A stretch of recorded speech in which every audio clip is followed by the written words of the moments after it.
Hello and welcome to our Week 11 episode of UOWTV's Hump-Day Hangout. My name's Will. And I'm Lily. And we're your hosts today. Coming up today, we've got some exciting guests. We've got Dr. James Dorey talking to us about an interesting new parasite found on bees. We also have Nakia Edgecock from the Law Students Society here at UOW. Later, we'll hear from Melissa Eaton, this week's 3-minute thesis presentation on the links between nutrition and mental health.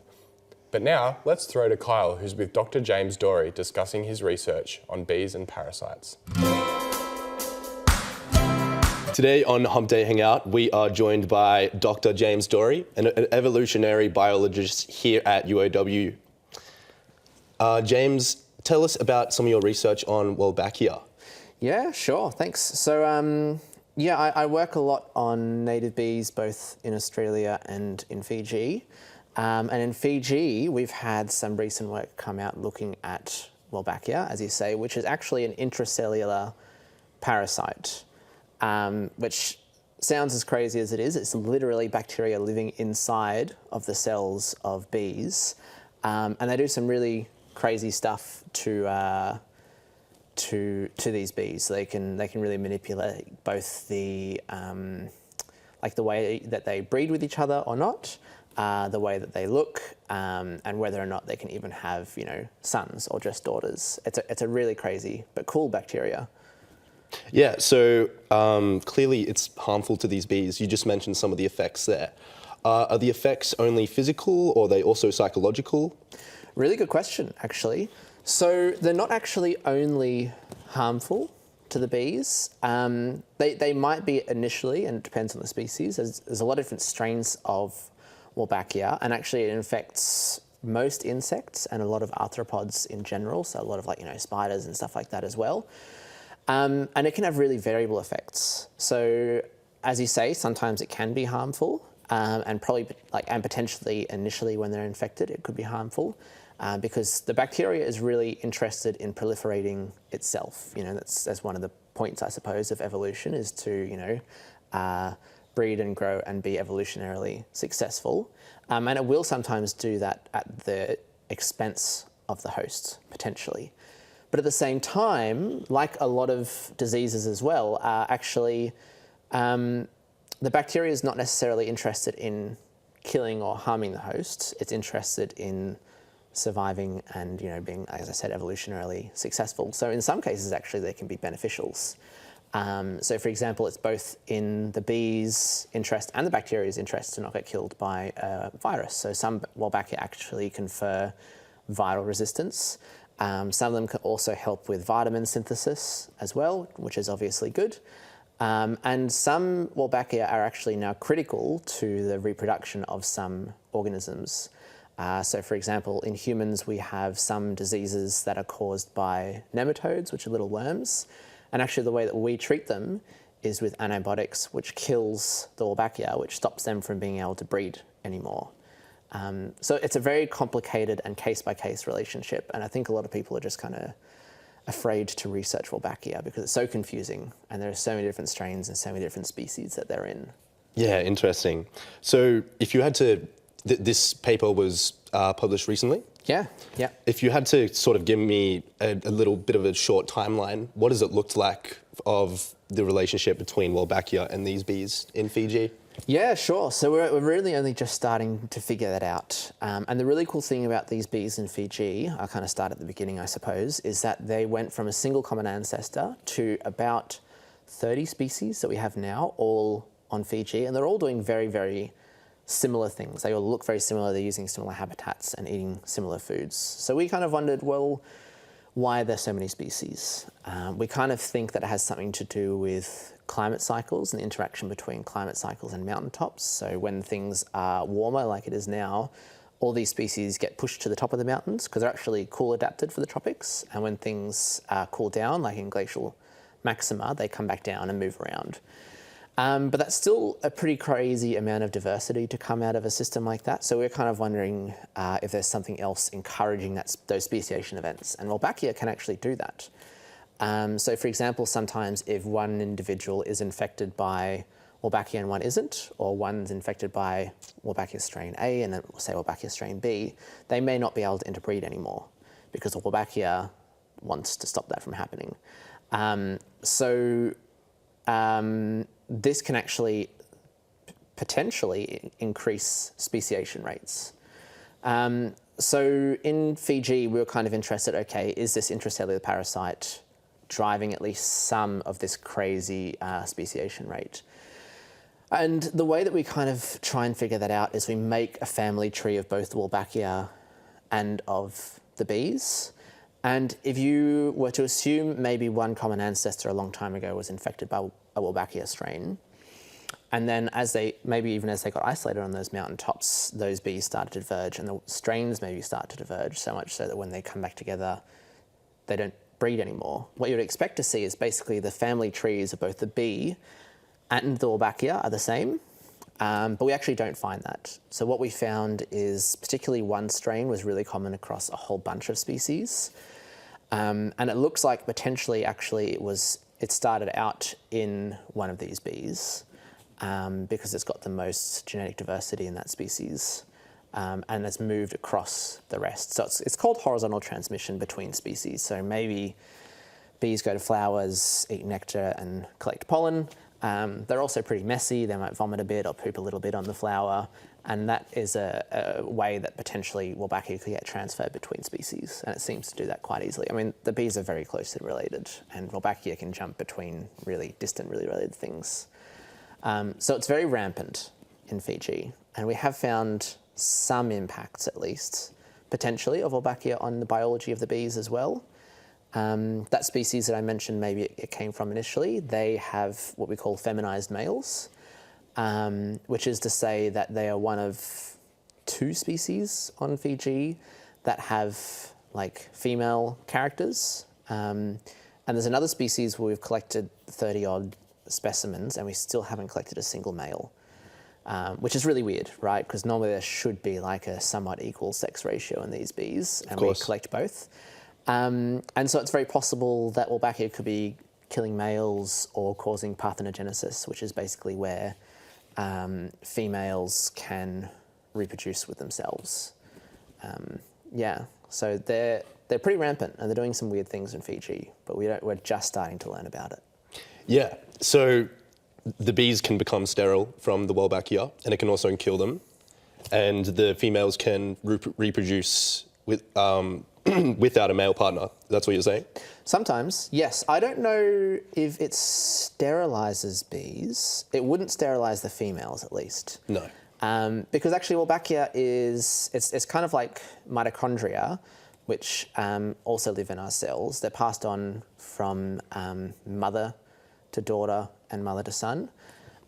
So in a sense, having males in the population isn't an advantage to Wolbachia, because if you're producing, 10 females and 10 males, well, you could be producing 20 males and all of those, 20 females, and all of those individuals could be passing on the Wolbachia to the next generation. So it kind of doesn't like males sometimes. Yeah. Yeah. It seems like it.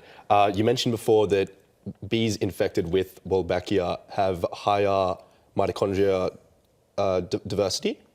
Yeah, so this is one of the really unusual things. So again, Wolbachia is sometimes they call it it can be called like a selfish genetic unit sometimes.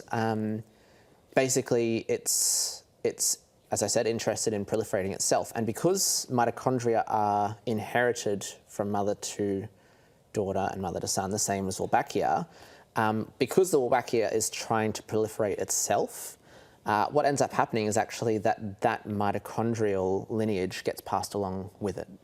So I don't know if you know, but we of course have our own DNA in the nucleus of our cell, and we also have DNA within the mitochondria, which is within our cells, because they are probably some really, really, really ancient symbiosis. Some other organisms start to live inside cells, basically, but they still maintain their own genetics, even though, without them we die, and without us they die.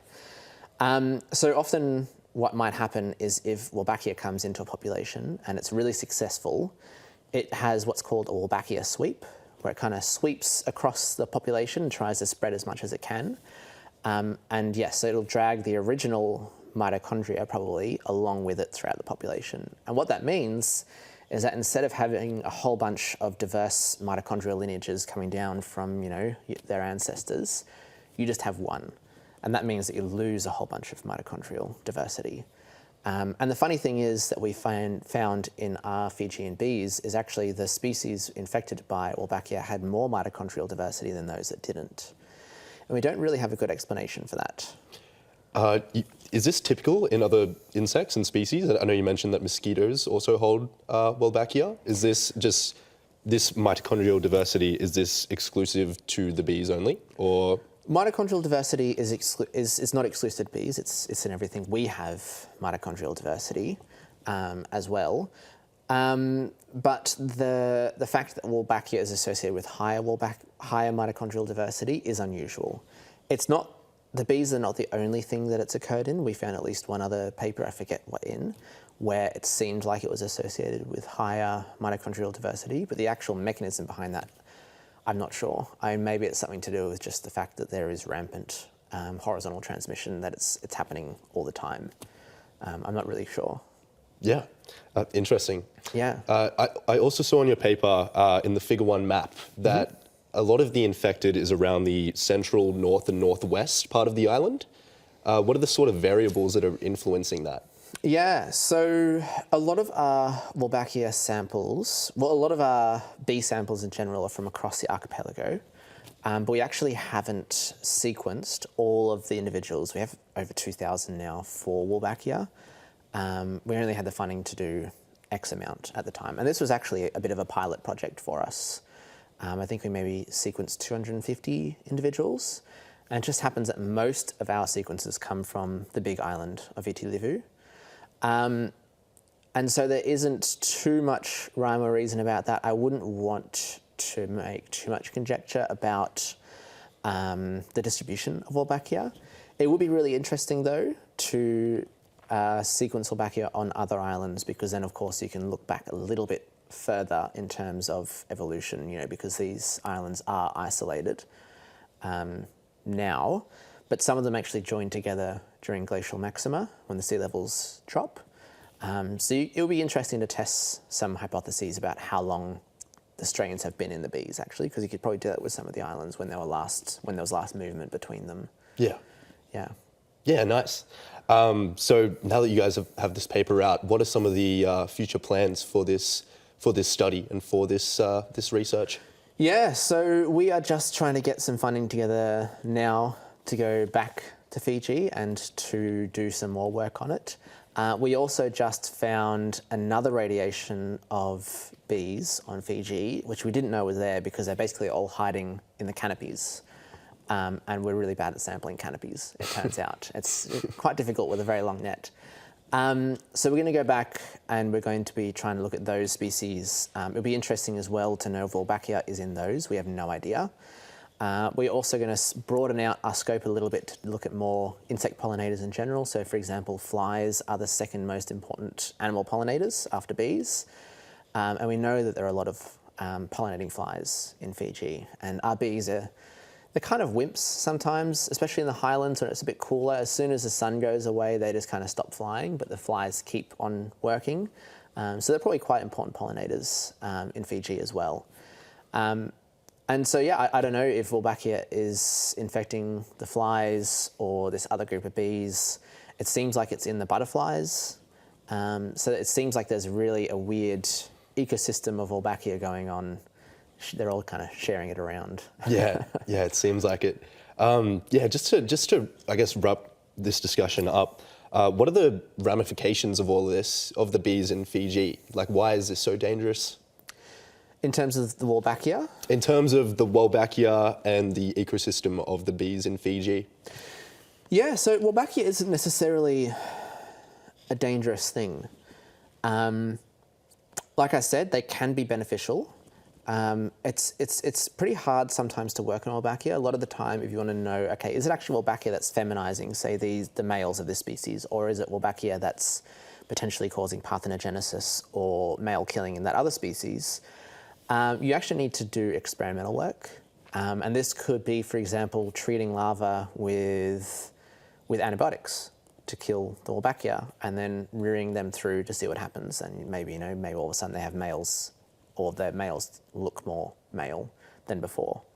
And that's hard to do on these bees because they live in very deep burrows under the ground. There would be ways to do it, and we're trying to build our collaborations in Fiji. I think it would require more boots on the ground than we can really spend over there. So one of the things we're also trying to do with this funding is to find funding for a Fijian master's student to come back to Australia and do some work on the Fijian bees and basically try and give some capacity building and support to try and see this kind of cool research keep happening. That we can't really do it, and we probably shouldn't be doing it either. So yeah, there's a lot to be done. Really know very little. Before we started this work, there were 4 species known that were native to Fiji. And now in that group we have 30, plus another 5 or 6 from this other group, which we've only just started to discover. So there's always room for future research, especially with insects. There are so many of them, and there are so many unknowns. Absolutely. Yeah. Yeah, that's all awesome. Well, thank you so much for joining us, Doctor. Yeah. This has been Hump-Day Hangout. We'll catch you at the break. Thanks, Carl. Now will be chatting with Nakia Edgecock from the UOW Law Students Society. We're joined by Nakia Edgecock from the UOW Law Students Society to talk about some of the exciting events that are coming up for the rest of this term. Welcome, Nakia. Oh, thank you for having me. Now, you're the Vice President of Careers at the UOW Law Students Society. Could you tell us a bit more about that role and what that entails? Yes, sir. I just organise many career events. I'm also in charge of managing the careers portfolio. So we have a team of 2 people. I have Maddie and Cassidy on my team. So earlier this year, we organised the Careers Fair and Clerkship Guide. And we also organised trips to the city to view some of the top firms. Yeah, awesome. Are there any careers events coming up towards the end of this semester? So we're currently organising a careers guide, and we're in the negotiation phase of trying to plan some more events. Yeah, awesome. Yeah. Well, I know that there are a few big events in the grand scheme of the Law Student Society that are coming up across the rest of the term. One of them is the elections for 2025. How are they going? Oh, they're going pretty well. So all of our candidates for the 2025 executive team are all really great people. So I think that we'll be doing well no matter who's elected. I know I'm going for president myself, but also Alana and Cameron, and they're also both great people. Yeah, very good. Cool. And sort of tying into that, the annual general meeting is coming up later this month as well. What's in store for that, and why should students come along? Yes, so that's on the 20th of October from memory. So students should come along just to find out what we're doing in the society, give us some feedback on how we can improve, what events they would like to see. However, if they're interested in joining the committee, they can also come along because we'll have a few positions available which they can nominate themselves for. So do you have much change between sort of year to year on the positions that are on the committee? So it just depends on the needs of the society. Sometimes, a position may not have as much work and that might be taken away. However, if we have more demand in a portfolio, we may create another position, which is what is happening for events. So we'll have an extra events position next year. Yeah, cool. Yeah. And one of the big exciting events coming up right at the end of the semester is the Law Ball. We hear that there's an exciting theme surrounding that this year. Would you be able to tell us a little bit more about that? Yes, so we have, the theme is a masquerade behind the mask. That's been organised by Jared and Emily. So they're doing a lot of great work for that. So yeah, all the law students should come along just to socialise and meet other peers. Yeah. Very good. And lastly, just before we wrap up, as the semester wraps up as well, we're approaching exam season. Do you have any advice for your fellow law students or for uni students in general about how to manage the stress of end of term and exams? I would say the main thing is just to always make sure you have a proper night's sleep. Staying up late just never seems to be productive.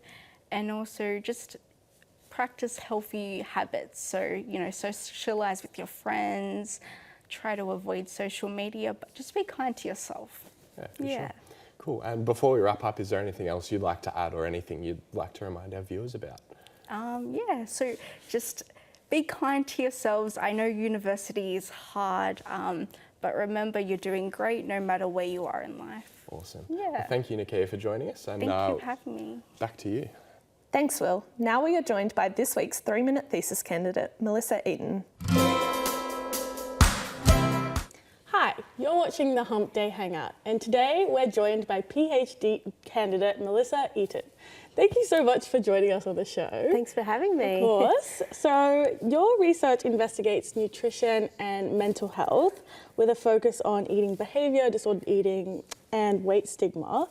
I was wondering if you could tell me a little bit more about where your research began in this field. Yeah, sure. So the healthcare system at the moment is very weight-centric, meaning that it's very focused on weight. So health's very interrelated with weight, and that's often seen as, if you lose weight, you'll improve your health, and it kind of can overtake the conversation. And so my research is inspired by that, wanting to kind of promote some change in the healthcare system where we can shift the focus away from that and more on things like health behaviours and actual physical health rather than just a number on the scale. Of course. And would you say that aligns with your food philosophy as well? Absolutely. As you mentioned nicely in your intro, I'm interested in things like eating behaviour. That includes things like disordered eating, and if we kind of separate the eating behaviour from the actual health outcomes, then often it's important to kind of shift that focus away from weight. Yeah, of course. And so in terms of writing your thesis and then condensing it down into 3 minutes for the competition, what was that process like for you? It was pretty challenging. Yeah, I can imagine. Because especially all topics would be complex with a lot of different multi-layers, but it was kind of about really honing in on those key findings and those key messages for the 3 minutes. And trying not to get distracted by all the other layers of complexity, which as a researcher, as a uni student, just doing an assignment, it's very easy to get caught up in the detail, but for 3 minutes you just can't. So I think that was, challenging. Yeah, exactly. Of course. Is there anything that you feel like got missed in the 3 minutes, or was it more just key points and then that's kind of how you operated with it? Yeah, that's a good question. I think I do have other studies kind of going on the side or that haven't been completely finished yet, so I don't have the results that would really be important to play into the overall story, but I had to kind of leave them out from the 3 minutes because once again, that would be adding some detail I didn't have time for, so really focusing on the studies that were finished and creating the story from that. Yeah, of course. And then in terms of the actual 3-minute thesis competition itself, what was that environment like? Yeah, it was really fun, actually. I feel like it's a skill that is, even now, I feel like answering, questions concisely is quite challenging. And so it was kind of good practice for that and to go out into the real world and be presenting your research and communicating it on, in the media and on TV and at conferences. So getting that skill was probably like a really good thing to come from that. And all the other candidates were so supportive of each other, so that was nice too. Yeah, that is really nice. Yeah. Well, I think if you're ready, we'd love to hear your 3-minute thesis. Sure, sounds good. Great, awesome. We'll pass it over now to Melissa to give her 3-minute thesis on nutrition and mental health. I went to a GP to discuss suicidal thoughts and was asked if I'd considered weight loss surgery. These are the words of somebody diagnosed with depression, anxiety, and eating disorder and PTSD, seeking support for suicide ideation. Imagine, at your most vulnerable state, you build up the courage to see a healthcare professional only to be told, weight loss will fix it. Something needs to change because the relationship between weight and health is complex, and it is not as simple as just lose weight and you'll improve your health. And yet the healthcare system in Australia and around the world remains very focused on weight. And this is particularly important for the 1 in 5 of us who are living with a mental health concern due to the additional barriers and challenges faced by mental health populations, like an increased prevalence of disordered eating, food insecurity, mental health stigma, and even premature death. Something needs to change. And this is why my PhD explores weight-neutral approaches in mental health care. Or, what if we stopped focusing on weight? Could we better support our health? To achieve this as a dietitian, I conducted a systematic review that included 297 outcomes, looking at ways of eating that did not focus on weight. I ran a survey to examine real-life experiences in mental health care, and I brought my findings together to create a tool to support non-weight-focused healthcare practice. From this, my review found that eating in a way that did not focus on weight was significantly related to a broad range of positive health outcomes, including lower levels of depressive symptoms, better body image, better sleep, and even a higher intake of fruits and vegetables. This highlighted the health-promoting aspects of shifting away from a weight loss focus. I also ran a survey to look at real-life experiences within mental health care, and I found that a focus on weight actually led to people being told that their mental illness was a result of their weight, or that weight loss would aid their healing. People were also given unsolicited and really dangerous diet and weight loss advice. This demonstrated that a focus on weight could actually be detrimental to someone's mental health, further exacerbate mental health concerns, and even contribute to premature death. So with these findings, I've developed a framework to support healthcare professionals to practice in a way that doesn't focus on weight, because reducing stigma is reducing harm, and a healthcare system that shifts away from its focus on weight has the potential to improve and at times save a person's life. Thanks for joining us on this week's episode of Hump-Day Hangout on UOWTV. We'll see you next week.